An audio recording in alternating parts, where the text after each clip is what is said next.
If you're watching this right now, there's a good chance you're probably feeling overwhelmed by the amount of information out there. Endless scrolling that people are doing, experts contradicting each other, AI promising answers to pretty much everything now. And yet you can't hear yourself think. You've lost touch with the quiet inner knowing. Here's the thing, right? We've been sold to that the idea of AI is omniscient, all-knowing, that it's the new super consciousness. But true omniscience, that belongs to divine consciousness, omnipotent, omnipresent, and omniscient. AI can process data, but it can't feel. It has no moral compass, no wonder, no wisdom, no yearning. It doesn't have the why behind the existence, only the what. What if the real AI revolution that's happening on this planet right now isn't about artificial intelligence at all? It's about our inner AI, our authentic intelligence, the technology that's inside all of us, the connection to source, your gut, to your heart, to your intuition, that's been atrophying the whole time because we're outsourcing everything and all our energy is outward. Our attention is outward. So this podcast is me sharing about AI versus AI, artificial intelligence versus developing our authentic intelligence. I believe now is the time in history. And if this resonates with you, let's get into it.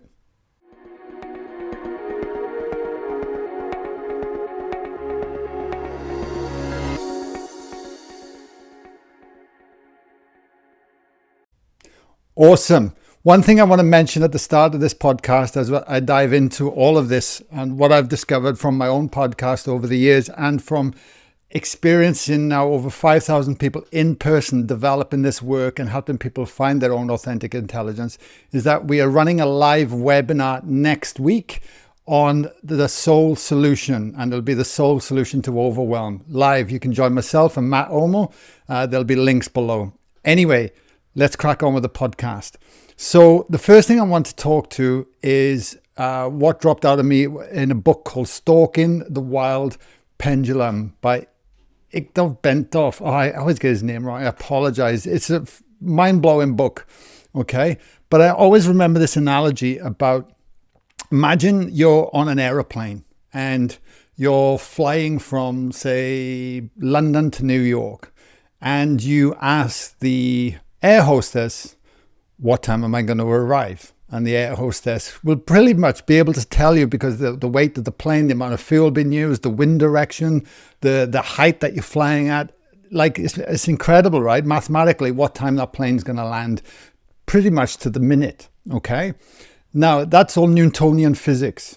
Now, if that plane started speeding up and it could reach London to New York in 30 seconds and you said to her, where are we flying over right now? She would probably struggle to start to get her orientation because it's starting to move faster, okay? And then what if, let me just move this out of the way for a sec. What if, right, that plane was flying at the speed of light, okay? Now, if it was flying at the speed of light, if my mathematics are terrible, so I'm not even going to guess this, it would go around the planet, I believe, 7 times in 1 second. Now, when you asked her, where in the world are we right now before we reach New York? She'd have a hard time figuring out anything, right? Because you've already traveled around the world 7 times. Now, what happens if you were actually going faster than the speed of light? Okay? So fast. Then what would she say? She'd say, oh my God, we're everywhere. All at once.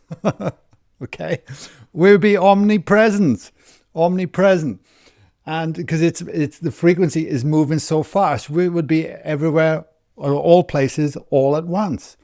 That is the field of consciousness. That is source.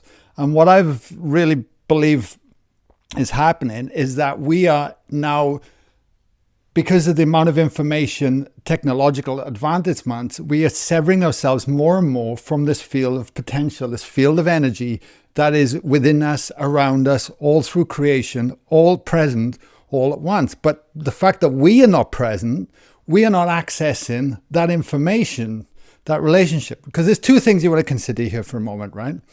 So and I never even considered this before, but our brain, our bodies, okay, are we generating consciousness? So we're coming online and then we're having a physical experience.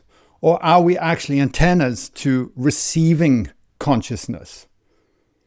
Now, they are two very different schools of thought. And I'm sure you can study science. You can find reasons for yes or no and belief systems all around this. But what I'm ultimately speaking from is from my own experience, from my own wisdom, from my own knowing, and from my own authentic intelligence. And that's development. What you do with this information is entirely up to you, okay?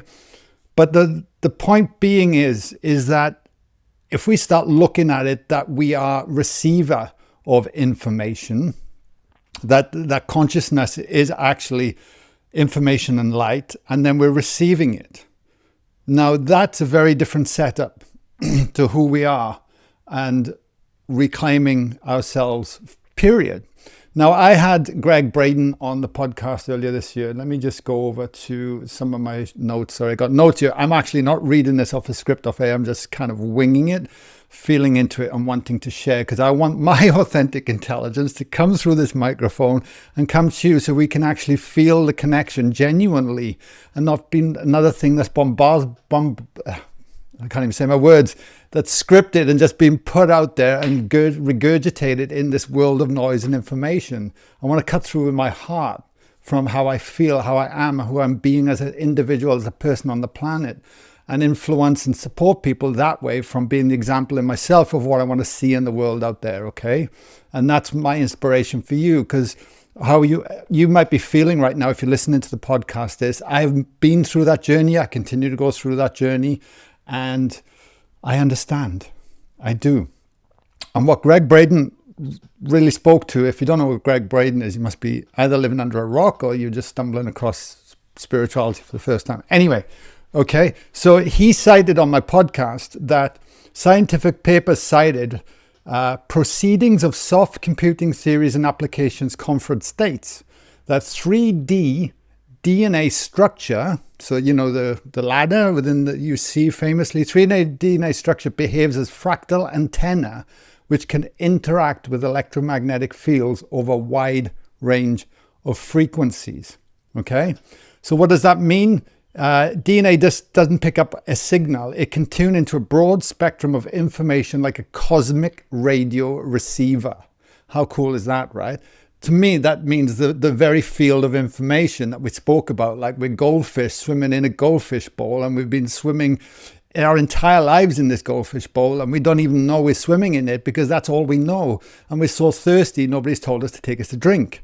But now and then you might have a spiritual experience where somebody might even come and put their hand in the goldfish bowl and pull you out, and you go, oh my God, and you get to see the broader view all of a sudden, and you realize that there's way more to us than just being a physical human being. Anyway, what does that equate to? Humans have approximately 50 trillion cells, each containing DNA in its nucleus. So that's 50 plus trillion antennas tuning into and transmitting to the field of energy and information that underlines existence. This doesn't even count for neurons, the DNA neurons that we have in our brains and our hearts and even in our guts, okay? I believe they're in the guts as well. It's wild, right? So what if we are actually a walking, living, breathing, biological intelligence that is receiving this information, but this information is actually us, and we are part of a greater field of information. But because of our lifestyles and because of the food choices we're making and the land movement and the amount of fear being propagated on the planet, and we are severing our own divine connection, right? Now, I get so passionate about this because I was even just in the Melbourne workshop. We'd literally flow back. I actually look a bit tired. Jeez.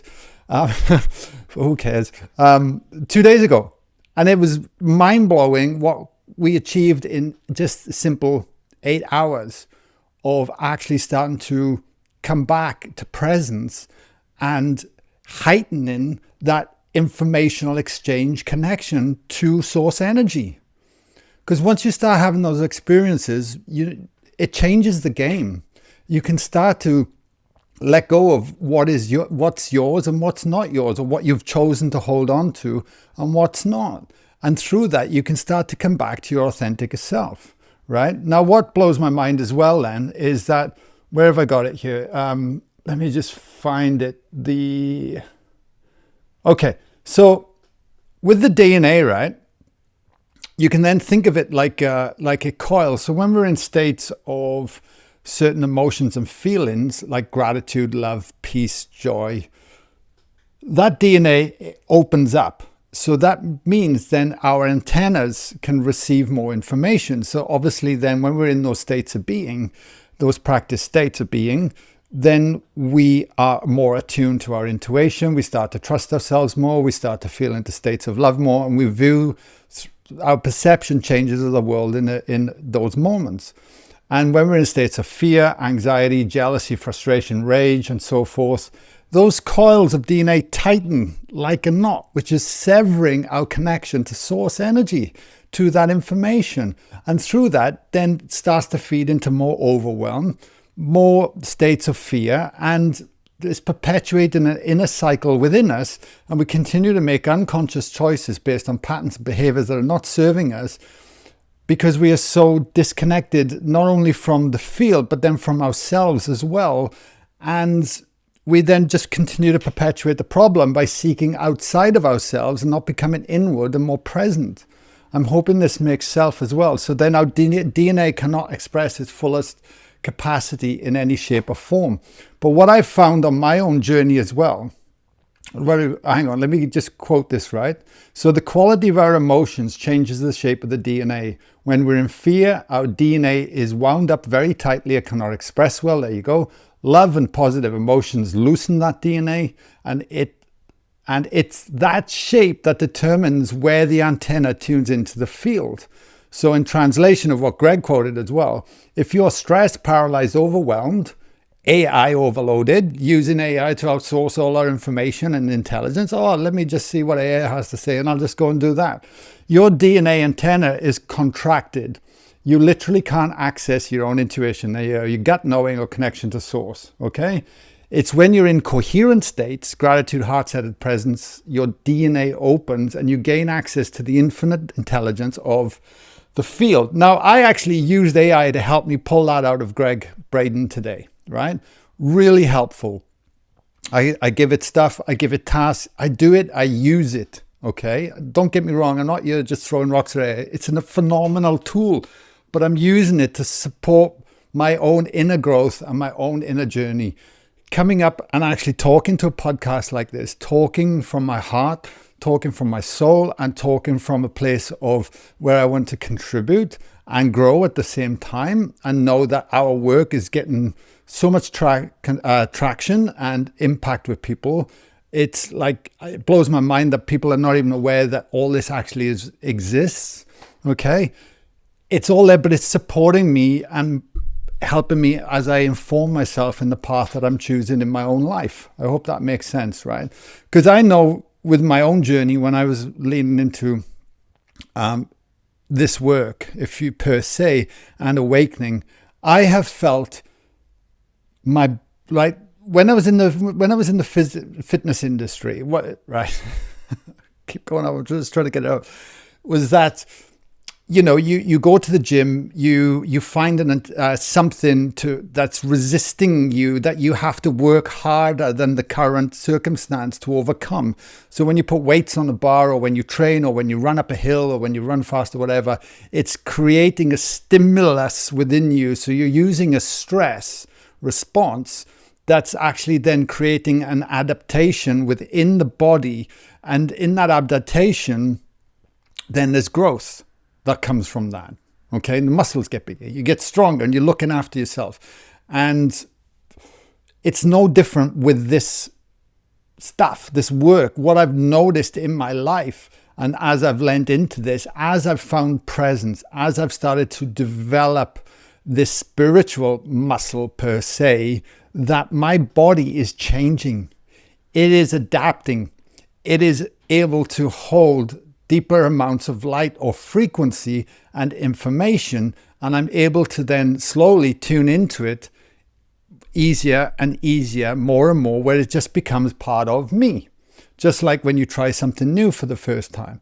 But what I'm noticing as well is that people even come to our events, or they'll find on YouTube and do all this work, and they just want the bells and whistles. They just want to be healed. They just want to get on with their life and just hope it goes away and go, yeah, that's it. But not actually how we do one thing is how we do everything. And there has to be foundational pieces put into place consistently, chop wood, carry water every day to develop this technology within us. And the question that I ask you is then, do you want to do it? Do you want to do the work? Do you want to meet your authentic self? Do you want to be the best version of yourself? Or do you want to stay in debilitating states and the stories that hold us there and stay in the quagmire of doing nothing? Indecision is by far, has been on my journey, the worst decision of all. You just sit in this torturous pain. Oh my God. Okay. What's happened in our lives has happened in our lives. And sadly, nothing can rewrite that, rechange that per se. But what can happen is our relationship to how we see ourselves in these moments can start to change. And the energy that we're holding from the past in now the present time can be liberated and changed. And then we start to see ourselves, everything, very differently from that. Okay. What was the other thing I wanted to mention here? Okay, so that's how we develop an authentic intelligence, because even in my own body, it's there, it's a muscle. So even I had White Eagle Medicine Woman on my podcast. I'll put links, by the way, to these podcasts below. Now, she's a lady, has become a friend of mine. She's a shaman. She's spent decades in shamanic work and esoteric practices. Decades, okay? Over time, she received what she was calling a particular method called the Crystal Skull Method, the CSM, as direct transmission from grandmothers and grandfathers. And it's a kind of map that synthesizes ancient cranial work, sacred geometry, and modern understanding of the brain glands to activate the pineal, the pituitary, and the whole light circuitry system in the head. Okay, so what I find fascinating about this, so if Gregg Braden is talking about the DNA as antenna, right, and the neurons in the brain and the heart as these antenna, so what White Eagle Medicine Woman, Suraj, is talking about is that then the brain glands are the switchboards. If we got the antenna, the glands in the brain are actually the switchboard to allow this to govern on even more, right? So you got the pineal, the pituitary, the thalamus, the hypothalamus. So what that's then doing is using the glands and the brain to evoke different signaling within the body to continue to grow this light. Isn't that pretty amazing? So for instance, pineal, the third eye, is for light, vision, and intuition. The pituitary is the master gland, which obviously regulates hormones. The thalamus and hypothalamus are the relay centers, regulation and integration. So these are glands then that are hardware to our authentic intelligence. So we just haven't learned how to switch them on and use them properly. That's what we've been doing at our retreats, right? We're going in and we're actually starting to stimulate and activate because they're atrophying because we're not using them. And if we keep outsourcing ourselves to everything and everyone else beyond us and not learning how to become our own guru, become our own source of information and start to connect to this, it's going to atrophy, and we're always going to continue to perpetuate fear within ourselves and put blame and division and start throwing rocks at everything and everyone else. Okay, the narrative is constant division out there, and we're bigger than that. We're bigger than that. So anyway, wow, I feel like I've been on a rant. This is not like me, but I just needed to share this. Anyway, if you're watching this on YouTube, let me know if this is resonating, okay? So I want to give you some practical exercises. I've made some dot points here just to help you with this, right? So the first thing I encourage you to do is sit with this question. Where am I outsourcing my inner knowing to AI or to experts instead of listening to myself? Okay? That's the first question. Because if you came and worked with us, let's say you joined our inner self-mastery program that we do with our community. We got a couple of hundred in there. And that we're here as guides to support you. and help you bring that out. We're not here to give you the answers. We give you frameworks, we give you methodologies, we give you things that work for us, but we're not telling you what to do, okay? There's a difference. So start questioning that in your own life. Where are you outsourcing your knowing? You can place your hand on your heart. I do this every day. I did it this morning waking up. When I was exhausted this morning. My nervous system was worked from the weekend, from the amount of energy moving.